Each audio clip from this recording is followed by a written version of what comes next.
ত্রেতা যুগের সেই এক স্বর্ণালী সময় অযোধ্যার রাজসিংহাসনে আসীন ভগবান বিষ্ণুর সপ্তম অবতার শ্রীরামচন্দ্র। রামরাজ্যে দুঃখ নেই, অকাল মৃত্যু নেই, শোক নেই। আকাশ থেকে ঝরে পড়ে শান্তি, আর বাতাস বয়ে আনে ন্যায়ের সুগন্ধ। সরজু নদীর তীরে অবস্থিত অযোধ্যা নগরী তখন কেবল একটি রাজধানী নয়, সেটি ছিল পৃথিবীর স্বর্গ। রামচন্দ্র তার প্রজা পালন ও ধর্ম রক্ষার কার্যে নিজেকে উৎসর্গ করেছিলেন। কিন্তু সময় কারো জন্য থেমে থাকে না। হিন্দু দর্শনের কালতত্ত্ব অনুযায়ী প্রতিটি অবতারের মর্তলীলার একটি নির্দিষ্ট সময়সীমা থাকে। শ্রীরামচন্দ্র 11,000 বছর রাজত্ব করার পর ব্রহ্মার বিধান অনুযায়ী তার মর্তলীলা সংবরণ করার সময় ঘনিয়ে এল। আকাশমণ্ডলে নক্ষত্রদের অবস্থান পরিবর্তিত হতে শুরু করল। মহাকাল বা যমরাজ বুঝতে পারলেন যে পরমাত্মার এখন বৈকুণ্ঠ ধামে প্রত্যাবর্তনের লগ্ন উপস্থিত। যমরাজ তখন চিন্তাগ্রস্ত হলেন। তিনি জানেন যে শ্রীরামের কাছে যাওয়া সহজ নয়, কারণ তার প্রাসাদের দ্বারে অতন্ত্র প্রহরী হিসেবে দাঁড়িয়ে আছেন স্বয়ং পবনপুত্র মহাবীর হনুমান। হনুমান কেবল ভক্ত নন, তিনি শ্রীরামের ছায়া।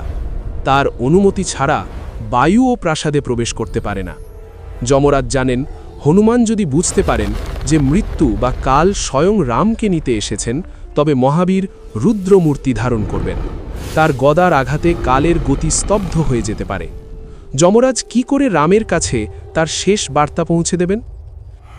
একদা প্রাতঃকালে সূর্য যখন সরজুর জলে সোনার রেখা টানছে, যমরাজ এক অতিবৃদ্ধ ঋষির ছদ্মবেশে অযোধ্যার সিংহদ্বারে উপস্থিত হলেন। তিনি রামের সাথে একান্তে কথা বলতে চান, কিন্তু সেখানে পাহাড়ের মতো অটল হয়ে দাঁড়িয়ে আছেন হনুমান।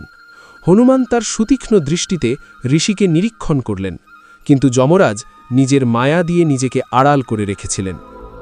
শ্রীরাম অন্তর্যামী। রাম জানতেন যে তার পৃথিবীতে থাকার সময় ফুরিয়ে এসেছে। তিনি বুঝতে পারলেন যে তার প্রিয় ভক্ত হনুমানকে সামনে রেখে তিনি এই পৃথিবী ত্যাগ করতে পারবেন না। হনুমানের ভক্তি একটি বিশাল বাধার মতো দাঁড়িয়ে আছে। যতদিন হনুমান পাহারায় থাকবেন, যমরাজ তার কাজ শেষ করতে পারবেন না। আবার হনুমানকে সরাসরি চলে যেতে বলাও অসম্ভব, কারণ রামের সেবা ছাড়া হনুমানের জীবনে আর কোনো লক্ষ্য নেই। রাম স্থির করলেন তিনি এক দিব্য মায়া বা লীলা বিস্তার করবেন। রাজসভায় বসে থাকা অবস্থায় তিনি তার আঙুল থেকে একটি অত্যন্ত মূল্যবান এবং অলৌকিক আংটিটি মেঝের ওপর রাখলেন। তারপর কৌশলে সেটি মেঝের একটি সরু ফাটলের মধ্যে ফেলে দিলেন। রাম অত্যন্ত ব্যথিত হওয়ার ভান করে বললেন, হায়, আমার প্রিয় আংটিটি ওই গর্তের ভিতর পড়ে গেল। ওটি আমার খুব প্রিয়। পবনপুত্র, তুমি কি ওটি উদ্ধার করে আনতে পারো? হনুমান করজোড়ে বললেন, প্রভু, আপনার আদেশ আমার শিরোধার্য। এই সামান্য কাজ করতে আমার মুহূর্তকালও লাগবে না। হনুমান নিজের শরীরকে একটি ভ্রমরের মতো ক্ষুদ্র রূপ দিলেন এবং সেই ফাটলের ভেতর দিয়ে নিচে নামতে শুরু করলেন। হনুমান যখন সেই ফাটলের ভেতরে প্রবেশ করলেন, তিনি দেখলেন এটি কোনো সাধারণ গর্ত নয়, এটি মাটির নিচ দিয়ে অনেক গভীরে চলে গেছে। যতই তিনি নামছেন, ততই সুড়ঙ্গটি প্রশস্ত হচ্ছে। চারিদিকে এক অদ্ভুত মায়াবী আলো। সুড়ঙ্গের দেওয়ালে খোদাই করা আছে অদ্ভুত সব নকশা। হনুমান নামতে নামতে একসময় পৌঁছলেন নাগলোকে, পাতালপুরীর কেন্দ্রস্থলে। নাগলোক অত্যন্ত সমৃদ্ধ এবং রহস্যময়। সেখানকার অধিবাসীরা তেজস্বী সর্পকুল। হনুমানকে দেখে নাগরাজ বাসুকীর প্রহরীরা বাধা দিল, কিন্তু হনুমান তার পরিচয় এবং রামের আংটির কথা বলতেই তাকে সসম্মানে রাজা বাসুকীর কাছে নিয়ে যাওয়া হলো। নাগরাজ বাসুকী সিংহাসনে বসেছিলেন, তার মস্তকে হাজানো মণি জ্বলছে। হনুমান বললেন, হে নাগরাজ, আমার প্রভু শ্রী রামচন্দ্রের আংটিটি ফাটল দিয়ে এখানে পড়েছে, সেটি কোথায়? বাসুকী মৃদু হাসলেন। তার হাসিতে এক অদ্ভুত বিষণ্ণতা এবং মহাজাগতিক সত্য ছিল। তিনি বললেন, হে মহাবীর হনুমান, আপনি ওই পর্বত প্রমাণ আংটির স্তূপ দিকে চেয়ে দেখুন। ওখানে শ্রীরামের অনেক আংটি আছে। হনুমান অবাক হয়ে তাকিয়ে দেখলেন সামনে একটা বিশাল পর্বত সমান স্তূপ। কাছে গিয়ে দেখলেন সেখানে কয়েক লাখ আংটি রাখা আছে। আশ্চর্যের বিষয় হল, প্রতিটি আংটি হুবহু একরকম। প্রতিটি আংটিতেই রাম নামটি খোদাই করা আছে।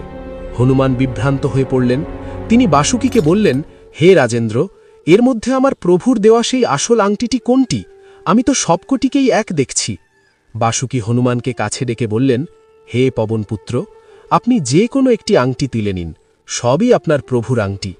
হনুমান অবাক হয়ে জিজ্ঞাসা করলেন, এটা কি করে সম্ভব? আমার প্রভু তো একটিই আংটি হারিয়েছেন, তবে এখানে লক্ষ লক্ষ আংটি এলো কোত্থেকে? বাসুকি তখন গম্ভীর কণ্ঠে মহাকালের রহস্য উন্মোচন করলেন। তিনি বললেন, হনুমান, আপনি কি মনে করেন যে এই প্রথমবার শ্রীরাম পৃথিবীতে এসেছেন? আপনি কি মনে করেন যে এই প্রথমবার আপনি আংটি খুঁজতে পাতাললোকে এসেছেন? শোনো বীর, মহাবিশ্ব একটি চক্রের মতো ঘোরে। যখনই ত্রেতা যুগ আসে, ভগবান বিষ্ণু রামের অবতারে পৃথিবীতে অবতীর্ণ হন। তার লীলা শেষ হওয়ার সময় হলে তিনি জানমঝেই একটি আংটি নিচে ফেলে দেন। তারপর সেই সময়ের হনুমান সেই আংটি খুঁজতে এখানে আসেন। আপনি যখন এই আংটির স্তূপ দেখছেন, তখন জেনে রাখুন যে এই প্রতিটি আংটি এক একটি আলাদা ত্রেতা যুগের সাক্ষী। হনুমান স্তব্ধ হয়ে গেলেন। বাসুকি বলে চললেন, যুগচক্র বা কালচক্র অবিরাম ঘুরছে। সত্য, ত্রেতা, দ্বাপর এবং কলি, এই 4 যুগের সমষ্টি হল একটি মহাযুগ। এই প্রতিটি মহাযুগে একবার রাম আসেন, একবার রাবণ বধ হয়, একবার হনুমান আংটি খুঁজতে পাতালে আসেন। আপনি বর্তমানে যে রামের সেবা করছেন, তিনি এখন পৃথিবীতে তার দেহ ত্যাগ করছেন। ওপরে অযোধ্যায় যমরাজ এসেছেন, আর রাম তার মহাপ্রস্থানের জন্য প্রস্তুত হচ্ছেন। আপনাকে দূরে সরিয়ে রাখার জন্যই এই আংটি ফেলার কৌশল। হনুমানের চোখে জল এলো। তিনি উপলব্ধি করলেন যে স্বয়ং অনাদি এবং অনন্ত কালচক্রের এক অংশীদার। তার ভক্তি অসীম, কিন্তু কাল তাকেও অতিক্রম করে যাচ্ছে। এই আংটির স্তূপ তাকে এক নিমেষে বুঝিয়ে দিল যে মর্তলীলা ক্ষণস্থায়ী, কেবল ভক্তি শাশ্বত। এদিকে পৃথিবীতে হনুমান পাতালে থাকাকালীন ঋষিরূপী যমরাজ রামের কাছে এসে বললেন, হে রঘুনাথ, আপনার মর্তবাসের মেয়াদ পূর্ণ হয়েছে, এখন সময় হয়েছে বৈকুণ্ঠে ফেরার। রাম মৃদু হেসে মাথা নত করলেন। তিনি জানতেন এই মুহূর্তটি ধ্রুব। অযোধ্যার প্রজারা যখন শুনলেন যে তাদের প্রিয় রাজা চলে যাচ্ছেন, সারা নগরীতে কান্নার রোল উঠল।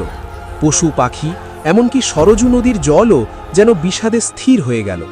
শ্রীরামচন্দ্র একে একে ভরত, শত্রুঘ্ন এবং অন্যান্যদের বিদায় জানালেন।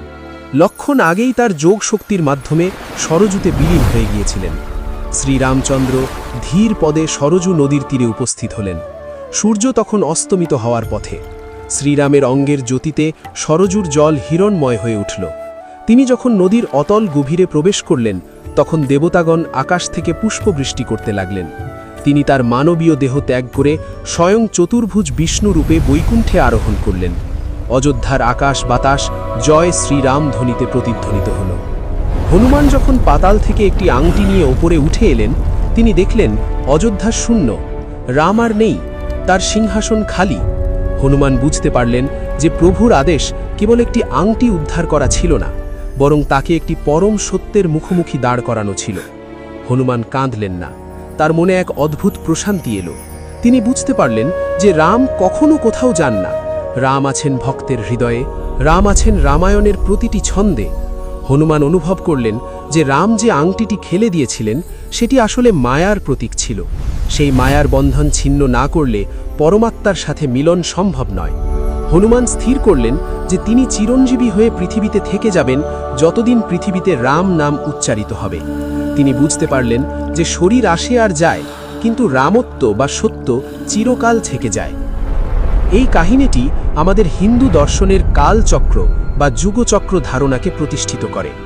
সৃষ্টি এবং বিনাশ যে বারবার ঘটে, এটি তার প্রমাণ। হনুমান অমর, কিন্তু রামকে বিদায় নিতেই হতো। রাম চাননি হনুমান তার মৃত্যু প্রত্যক্ষ করে বা যমরাজের সঙ্গে যুদ্ধ করে, তাই তিনি তাকে দূরে সরিয়ে দিয়েছিলেন। ভগবান রাম তার এই লীলার মাধ্যমে শিখিয়েছেন যে মায়ার বন্ধন ত্যাগ করে সময় মতো মহাপ্রস্থানের জন্য প্রস্তুত থাকা উচিত। এই কাহিনীটি আমাদের মনে করিয়ে দেয় যে সম্পর্ক বা শরীর চিরস্থায়ী নয়, কেবল আত্মা এবং সেই পরমেশ্বরের লীলাই শাশ্বত।